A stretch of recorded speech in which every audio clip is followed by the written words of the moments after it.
À quel point vos croyances limitantes vous empêchent d'avancer et d'avoir une vie épanouie?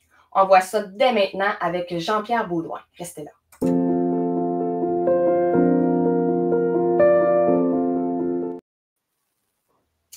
Jean-Pierre, bonjour. Bonjour Pamela, comment vas-tu? Je vais très bien, et toi? Je vais très, très bien.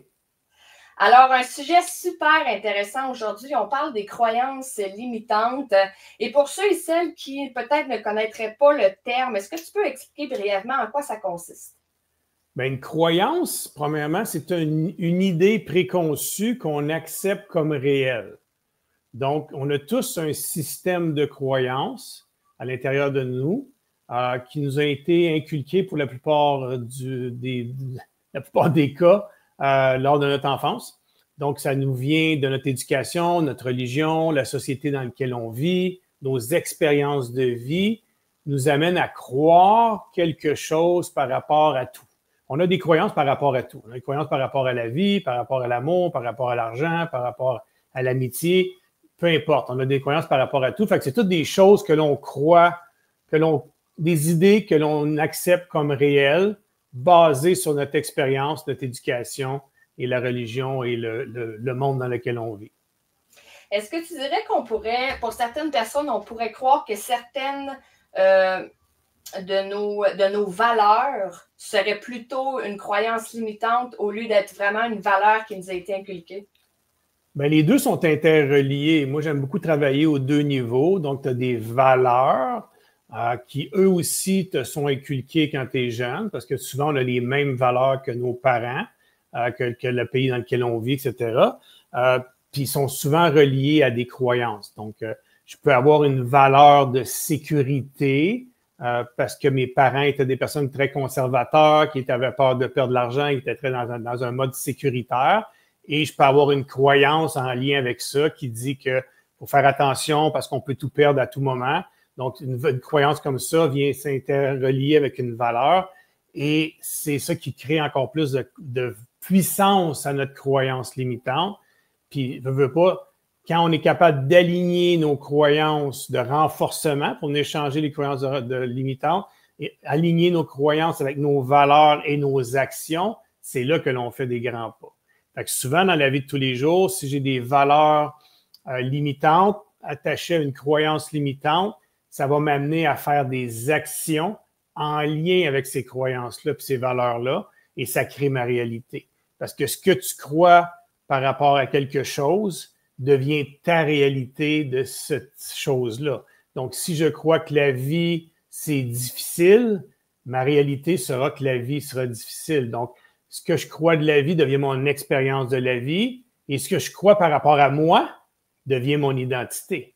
Donc, si je crois que je suis né pour un petit pain, que je réussirai jamais, que j'ai pas le potentiel d'atteindre mes objectifs, je les atteindrai jamais. Que tu crois quelque chose, ce que tu crois, que ça soit vrai ou faux, c'est réalité pour toi automatiquement.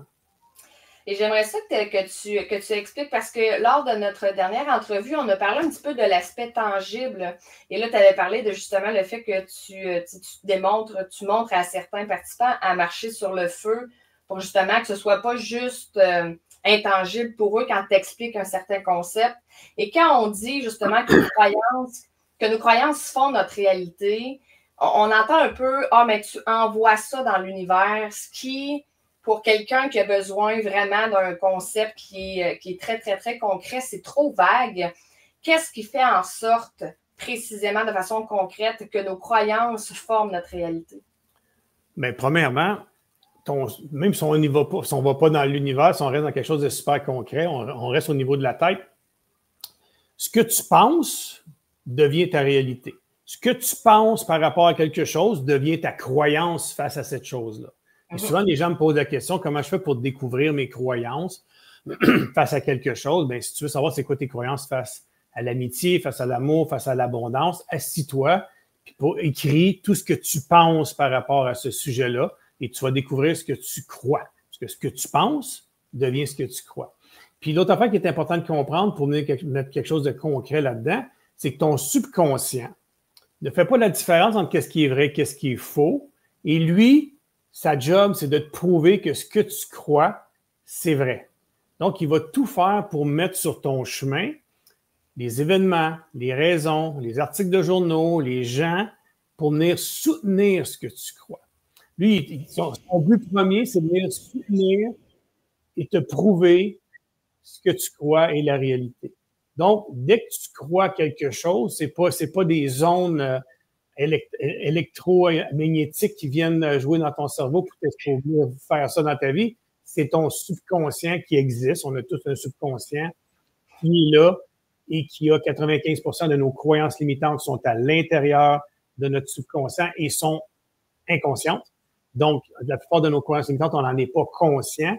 Puis, on prend nos décisions à chaque jour de notre vie basées sur notre système de croyances.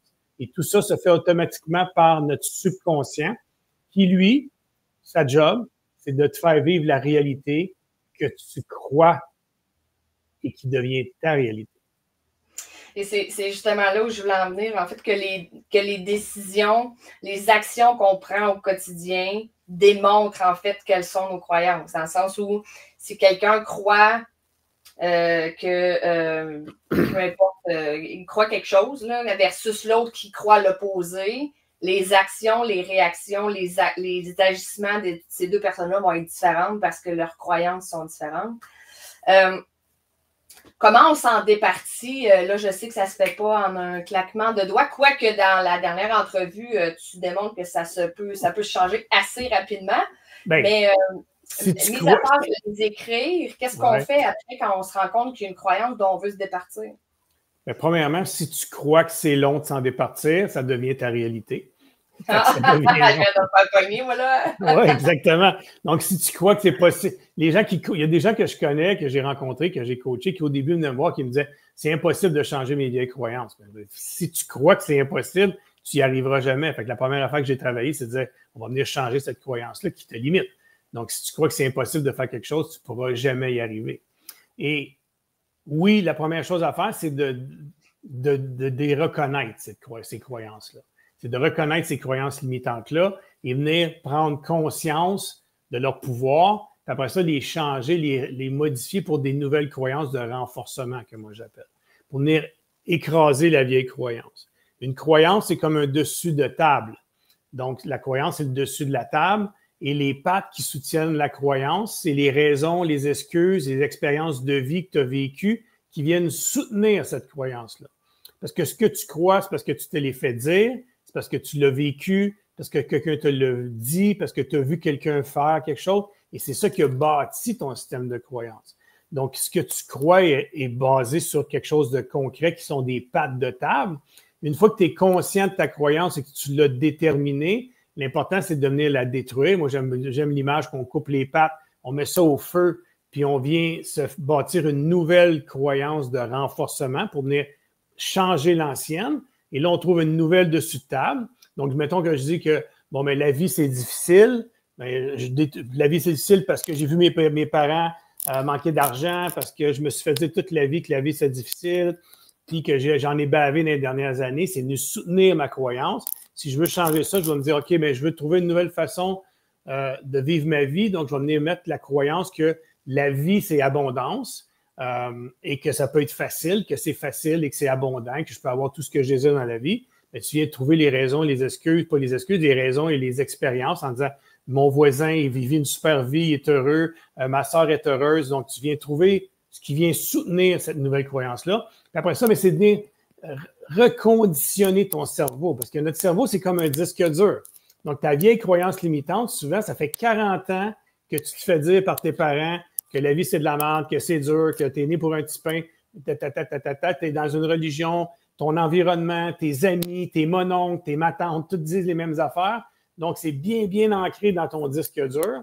Fait qu'il faut venir scratcher ce disque dur-là, défaire ce sillon-là, mais pour venir le remplacer, il faut venir reconditionner, regraver le sillon avec la nouvelle croyance pour que quand tu tombes à cet endroit-là dans ta tête, c'est la bonne chanson qui joue. C'est la bonne croyance qui se passe. Parce que si tu fais juste dire « j'ai découvert ma vieille croyance, je m'en débarrasse, puis j'en trouve un autre, puis je pars avec ça », rapidement, tu vas retomber dans le même sillon que le sillon il est très profond.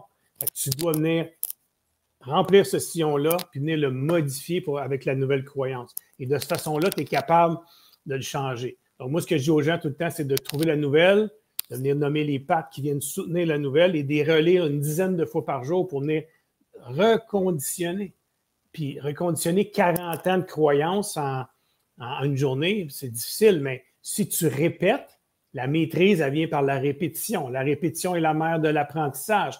Donc, si tu veux venir changer quelque chose, c'est par la répétition que l'on peut venir modifier le comportement.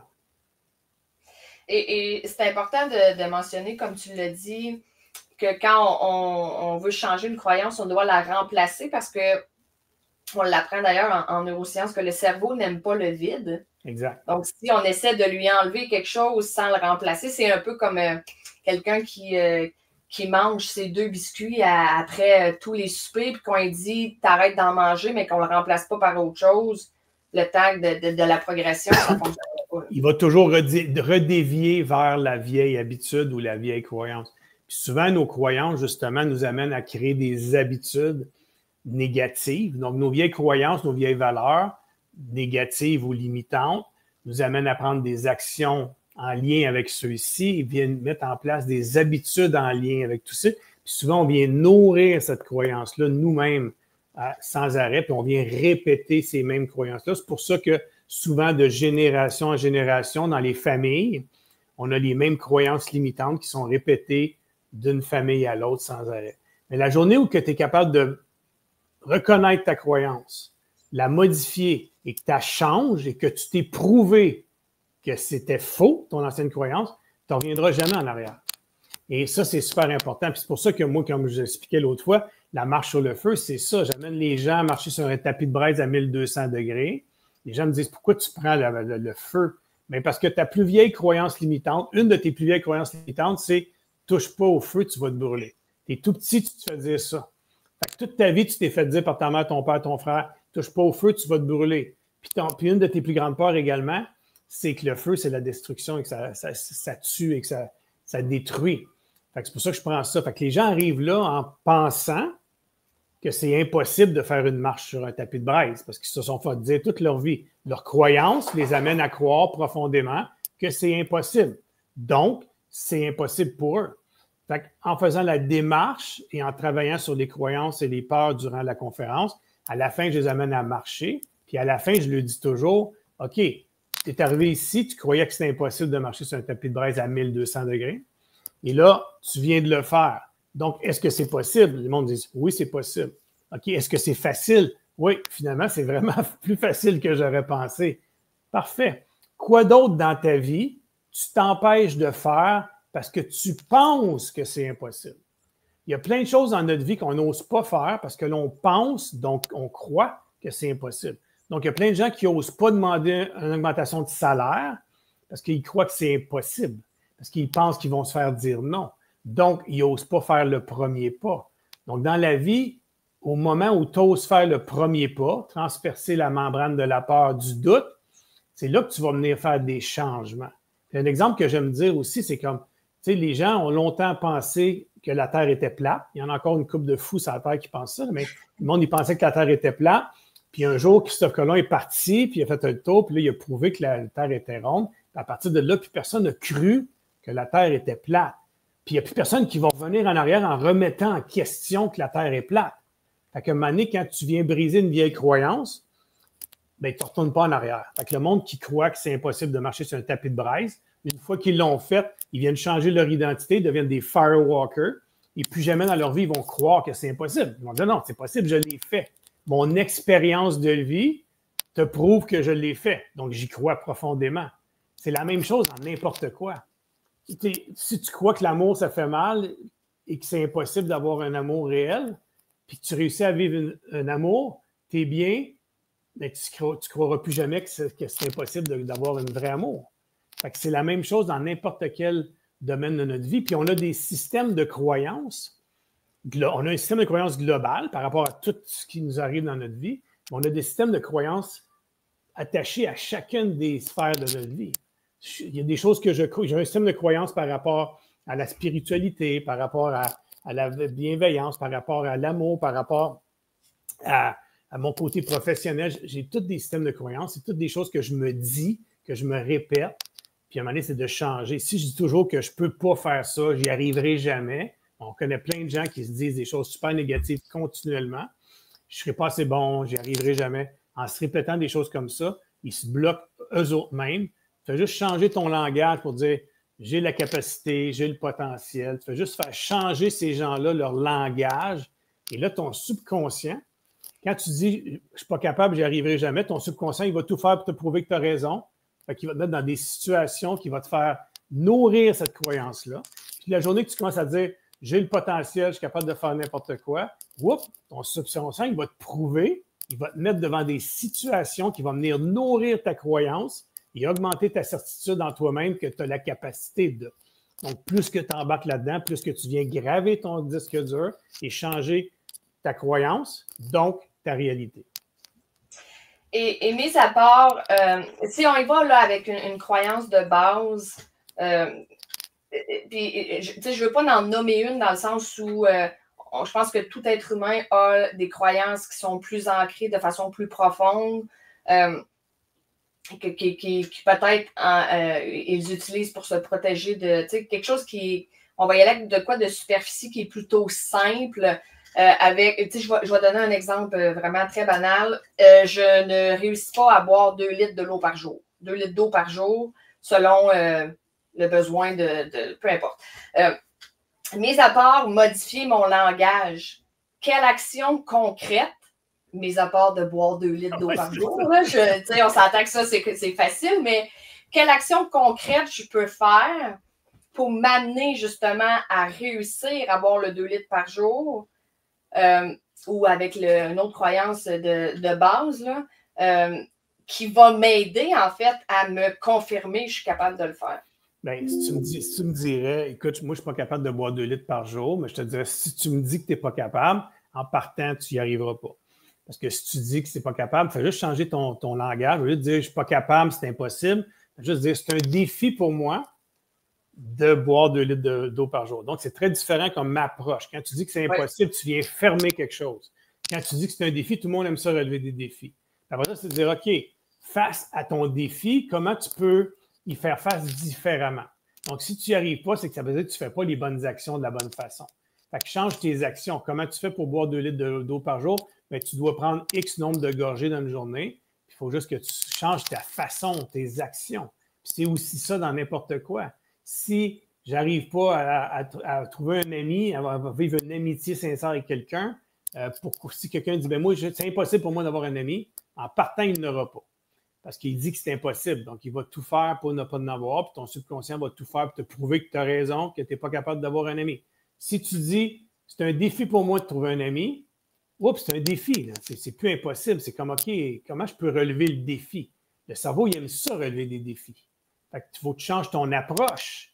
Fait que c'est quoi tu as fait toute ta vie pour faire que tu n'as pas d'amis? Si tu parles à personne, tu restes dans ton coin, bien, c'est sûr que tu n'auras pas d'amis. Fait que si tu changes ta façon de faire, tu vas parler aux gens, tu oses parler à quelqu'un, tu oses écrire à quelqu'un, etc., tu vas venir changer ta façon de faire, ton dynamisme, ton momentum, tu vas venir changer ta réalité. Ça fonctionne pour l'eau, ça fonctionne pour l'amitié, ça fonctionne pour l'amour, ça fonctionne pour l'argent, ça fonctionne pour tout.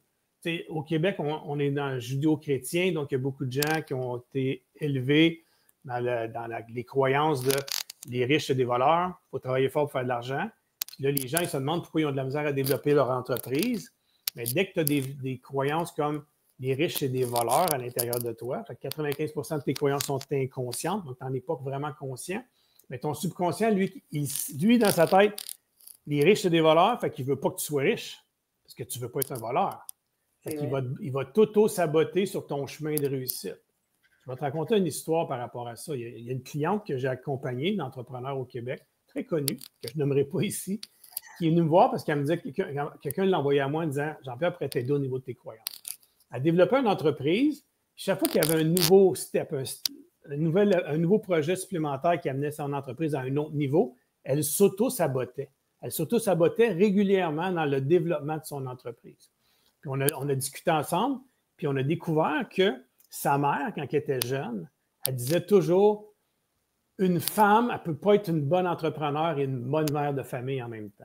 Quand elle regardait les femmes d'affaires, puis tout ça, puis elle jugeait les gens, puis elle avait une croyance qui disait tu ne peux pas être une bonne mère de famille puis une bonne entrepreneur en même temps.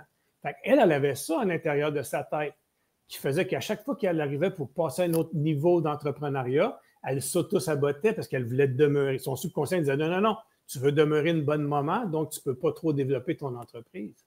Une fois qu'on l'a trouvé, on l'a nommé, on l'a déplacé, placé les pattes, les expériences qu'elle a vécues, ce qui a fait, qui a soutenu cette croyance-là, puis on a dit, OK, on change tout ça, puis on dit, tu peux être une excellente mère et une femme d'affaires extraordinaire, l'un ne va pas sans l'autre.